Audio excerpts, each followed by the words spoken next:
देख रहे हैं इंडियन न्यूज। मैं हूं सुमन कनौजे। श्री दर्शन में आपका स्वागत करती हूं। आज हम श्री दर्शन में दर्शन करने चल रहे हैं विष्णु धाम। जी हाँ, विष्णु धाम ओटेबंद बगीचा, जहां आप विष्णु जी के रूप को देखेंगे, साथ ही विभिन्न देवी देवताओं के भी आपको दर्शन करने को मिलेंगे। तो चलिए आज चलते हैं मेरे साथ ओटेबंद बगीचा।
छत्तीसगढ़ के दुर्ग और बालोद जिले की सीमा से लगा हुआ ओटेबंद, जहां स्थित है विष्णु धाम। यहाँ मूर्तियों की श्रृंखला है जो देव उठने पर केंद्रित है। बालोद जिले में यह ऐसा इकलौता मंदिर है जो क्षीर सागर का दृश्य अंकित करता है। विष्णु धाम मंदिर में प्रवेश हेतु प्रवेश द्वार बहुत ही खूबसूरती से बनाया गया है। द्वार पर अर्जुन रथ बना हुआ है। इस द्वार से मंदिर के भीतर प्रवेश किया जाता है।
भीतर प्रवेश करते ही दाहिनी ओर विराट हनुमान जी एवं बाईं ओर विशाल गणेश जी की प्रतिमा स्थापित है। मुख्य मंदिर के सामने गरुड़ स्तंभ स्थापित है। मंदिर परिसर में दाहिनी ओर माता दुर्गा, उनके चारों ओर नौ दुर्गा के रूप, इसके अलावा शिवलिंग, जगन्नाथ मंदिर, हनुमान मंदिर एवं गणेश जी के मंदिर स्थापित हैं।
मुख्य मंदिर के ठीक नीचे भगवान विष्णु शेष शैया में विश्राम मुद्रा में और मां लक्ष्मी प्रभु के चरण दबाती हुई अवस्था में नजर आती है एवं चारों ओर देवगण, मुनिगण एवं माताओं और अप्सराओं की मूर्तियां बड़ी ही सुंदर नजर आती हैं।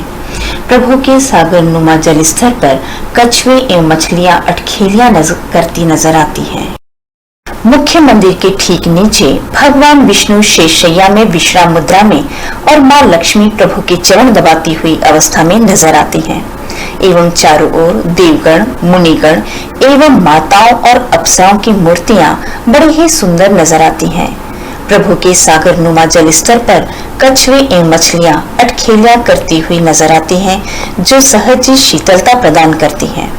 क्षीर सागर के चारों ओर मुनिगण, जिनमें शगर मुनि, शुभांगी मुनि, वशिष्ठ मुनि, नंदग्नि मुनि, वशिष्ठ, अंगिरा, अगस्त्य, अक्षपाद, गौतम, आत्री, मतंग मुनि, पुलस्त, अष्टावक्र, स्कंद मुनि यहाँ पर विराजित हैं एवं अप्सराएं, जिनमें मृगाक्षी, काम्या, अंबिका, मेनका, रंभा, उर्वशी, इंद्र लक्ष्मी, वर्चा की मूर्तियां भी यहाँ पर स्थापित हैं। विष्णु के समक्ष गरुड़ और फिर उनके दाईं ओर नारद, अर्थवेद, सामवेद, सरस्वती, यमराज, धर्मराज, गंधर्वराज, बृहस्पति, हनुमान एवं किन्नर की मूर्तियां हैं।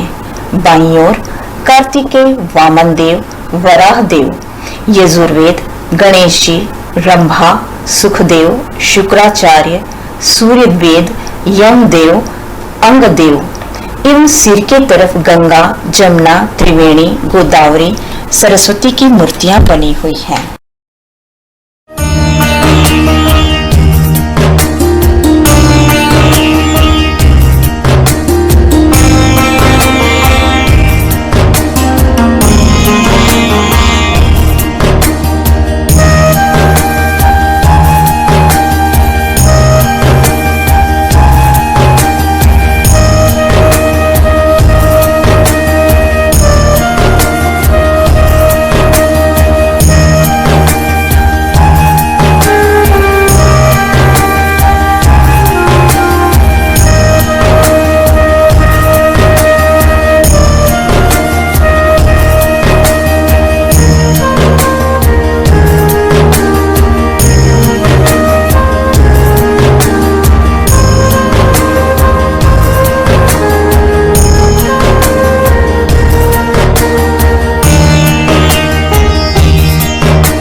विष्णु जी के सिर की ओर सूर्य एवं पैर अर्थात चरण की ओर चंद्र अंकित है।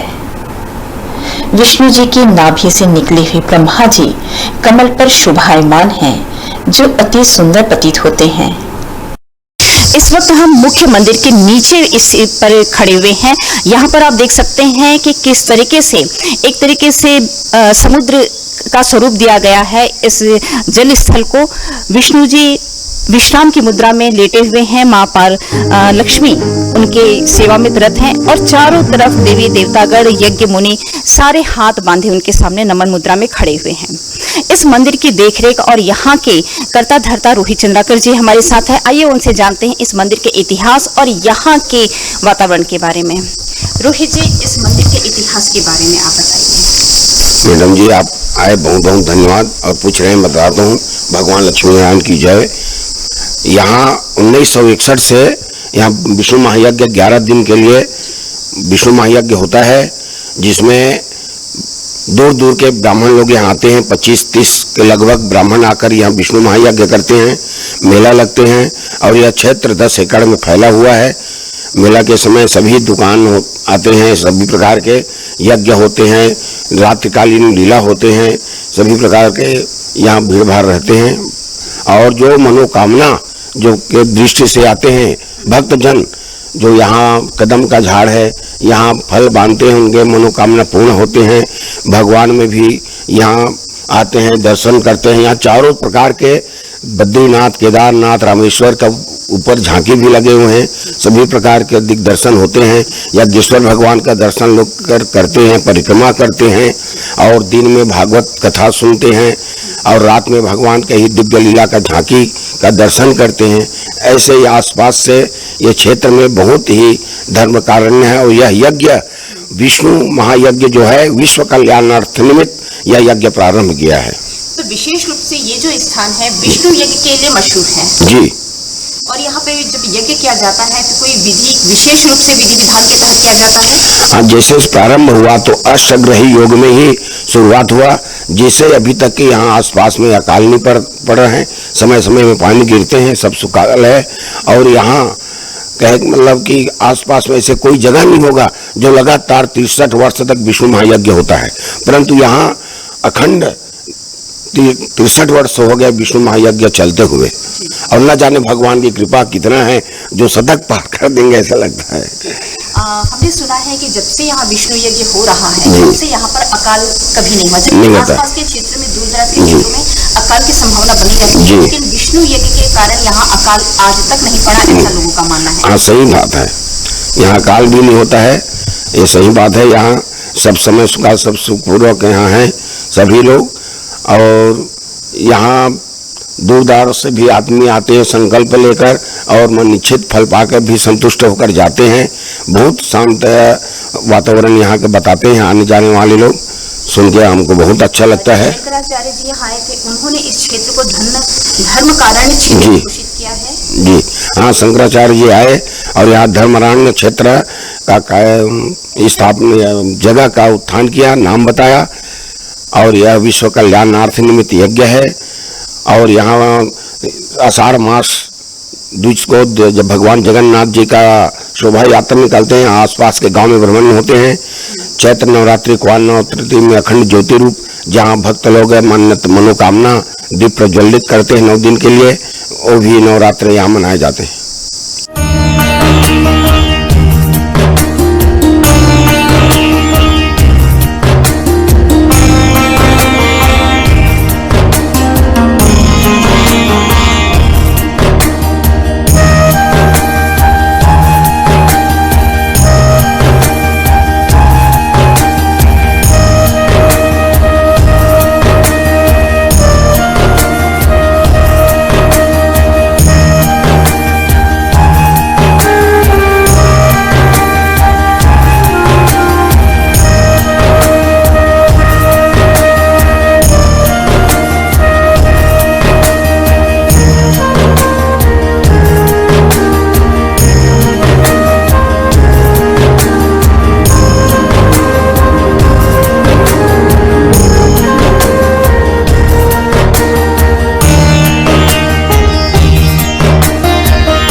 मनोकामना वृक्ष कदम के नीचे राधा कृष्ण की मूर्ति स्थापित है, जहां मन्नत के नारियल बांधे जाते हैं।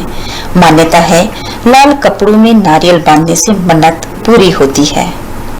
यह कदम का पेड़ अगर माँ होता यमुना तीरे, मैं भी उस पर बैठ कन्हैया बनता धीरे धीरे। ये पंक्तियां हमने अपनी पुस्तिका में पढ़ी थी और आज हम इस कदम के पेड़ के नीचे बैठे हैं। आप मेरे पीछे देख सकते हैं राधा कृष्ण की अनुपम मनोहारी मूर्ति है और उस पे सैकड़ों नारियल बंधे हुए हैं। आप समझ सकते हैं कि ये नारियल मन्नत के हैं। आइए जानकारी लेते हैं यहाँ के पंडित जी से और जानते हैं कि इस पेड़ का क्या महत्व है और यहाँ जो नारियल बंधे हैं वो क्यों बंधे हैं और क्या इनका कारण है। पंडित जी, सबसे पहले तो हमने सुना है कि कदम का पेड़ कृष्ण जी का प्रिय है, बचपन से वो बचपन से उसमें खेले कूदे बचपन में। तो इस पेड़ के बारे में पहले आप बताइए कि ये पेड़ यहाँ लगाया गया इसलिए राधा कृष्ण को यहाँ विराजित किया गया या राधा कृष्ण थे यहाँ पर इसलिए पेड़ को लगाया गया? नहीं, पहले पेड़ को लगाया गया कदम का झाड़, उसके बाद उसके यहाँ पे राधा कृष्ण की स्थापना की गई। जी। और यहाँ पे बहुत सारे नारियल बंधे हुए हैं, ये मन्नत के नारियल हैं? मन्नत के पूरे मन्नत के किसी किस्म के संतान कोई कष्ट है उस शारीरिक कष्ट के लिए बांध के जब पूजा पाठ करके बांधते हैं। कोई अपनी कोई चीज गुम हो गई, चोरी हो गई, तो उसके लिए भी यहाँ मन्नत बांध के जाते हैं। ऐसे कई परेशानियां हैं जो सब यहाँ पूरी होती है। और हाँ जी, आप उसकी मदद कर जी यहाँ एक 18 साल तक शादी होने के बाद भी उनकी संतान थी। 18 साल बाद उनका संतान हुई। उन्होंने पूरा यहाँ आके नारियल वगैरह बांध के पूजा पाठ की और यहाँ गांव में भंडारा भी किया। यहाँ पे खुशी में जब बच्चा पैदा हुई ना तो खुशी में भंडारा किया। और ये एक राइस मिल वाला था, उनका पूरा 1 ट्रक चावल चोरी हो गया था। ये दुर्ग के राइस मिल के बात थी। तो उन्होंने किसी पंडित ने बताया उनको, तो वहाँ जाकर आप अपना मन्नत मांगे और पूरा होगा आपको। क्या वो आए और शाम यही 3 बजे करीब आए थे उन लोग। 4 बजे तक के पूजा पाठ किए और वैसे 5 बजे उनको खबर लगी कि आपका गाड़ी माल से उधर खड़ी है। उसी दिन तो तत्काल 1-2 घंटे के अंतराल में उनको पता चल गया कि फलाने रोड पे आपके माल गाड़ी लोड खड़ी है। क्या तो ऐसा है। अब उनका सब मन्नत है, इसलिए सब आते उन्हें सुन के। कईयों का बकरी चोरी हो गया तो उनको ये सब चीज है। और जब मन्नत पूरी हो जाती है तो क्या किया जाता है? वैसे जो मन्नत पूरी होने बाद कईयों तो जोत जलाते हैं और कईयों ऐसे ही चले जाते हैं अपना। ये अब ये सब बांधने के बाद छोड़ने का कोई ये नहीं। आपके बाद नारियल पहचान नहीं कर पाते कि हमारी नारियल कौन सी है, इसलिए उसको ऐसे छोड़ के चले जाते हैं या कहीं जोत जलाते हैं उसके बाद। और यहाँ इस मंदिर में विष्णु जी हैं, जी है ना, भोलेनाथ भी है, माता रानी है, जी विभिन्न देवी देवता यहाँ पर विराजित हैं। तो यहाँ की पूजा विधि किस प्रकार से की जाती है? किसी विशेष पर्व में की जाती है या रोजाना एक नियमित पूजा की जाती है? यहाँ नियमित पूजा होती। सुबह 6:30 बजे श्रृंगार, भगवान का श्रृंगार, स्नान श्रृंगार होता है। उसके बाद 6:30 बजे आरती को पूजन होती है। उसके बाद फिर 11:30 बजे भगवान को भोग लगता है, दाल चावल रोटी सब्जी का जो है। और सब फिर विष्णु जी का प्रिय भोग क्या है? वही खाया जाता है उनको तो ऐसा। अब ये पंचमेवा जो चढ़ता है, सुबह बाल भोग में पंचमेवा लगाते हैं भोग कर, और दोपहर में दाल रोटी चावल के सब भोग लगता है।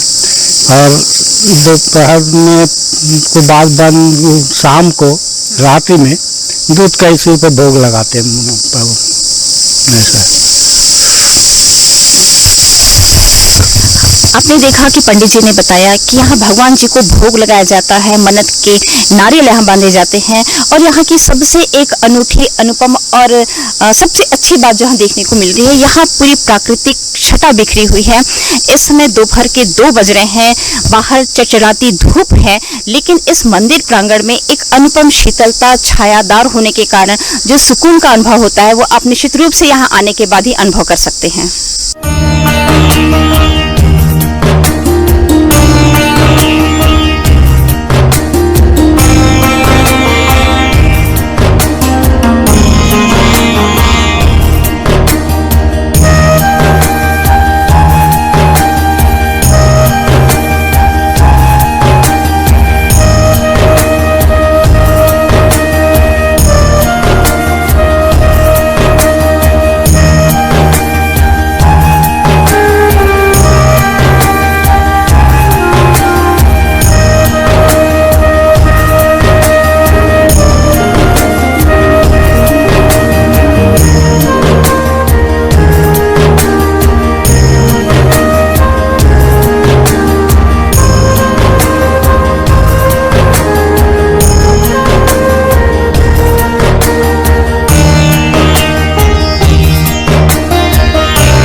10 एकड़ में फैले विष्णु धाम प्रकृति से आच्छादित है, जिनमें आम, अमरूद, बादाम, सीताफल, नारियल, कटहल, जामुन, अशोक, कनेर, कदम, महुआ, पीपल, बरगद, गुड़हल आदि फल फूल के वृक्ष शीतलता प्रदान करते हैं। मंदिर के ऊपर भगवान शिव की सुंदर अलौकिक प्रतिमा स्थापित है, जो कैलाश में होने का भान कराती है।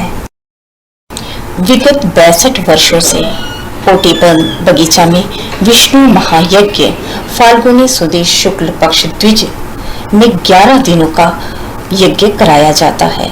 इस वर्ष महायज्ञ फाल्गुनी सुदी शुक्ल पक्ष द्विज दिनांक 22 फरवरी 2023 से फाल्गुनी सुदी द्वादशी दिनांक 4 मार्च 2023 तक आयोजित किया जाएगा, जिसमें भगवताचार्य राष्ट्रीय पूज्य संत राजेंद्र जी महाराज श्री धाम वृंदावन वाले के द्वारा श्रीमद् भागवत ज्ञान प्रवचन 24 फरवरी से 4 मार्च 2023 तक होगा।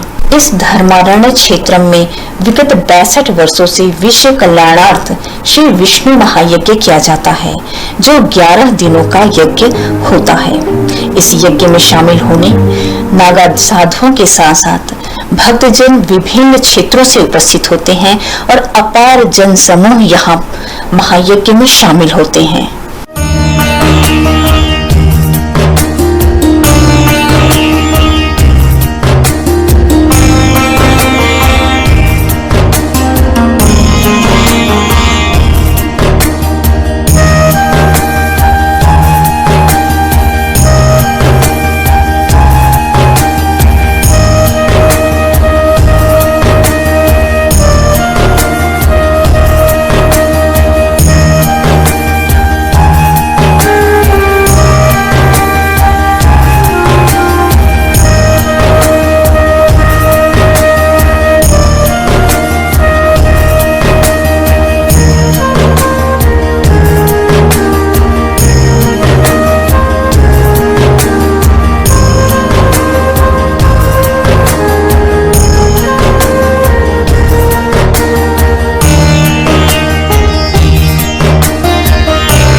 विष्णु धाम का ये वो यज्ञ स्थल है जहाँ पर 11 दिनों का विष्णु यज्ञ किया जाता है।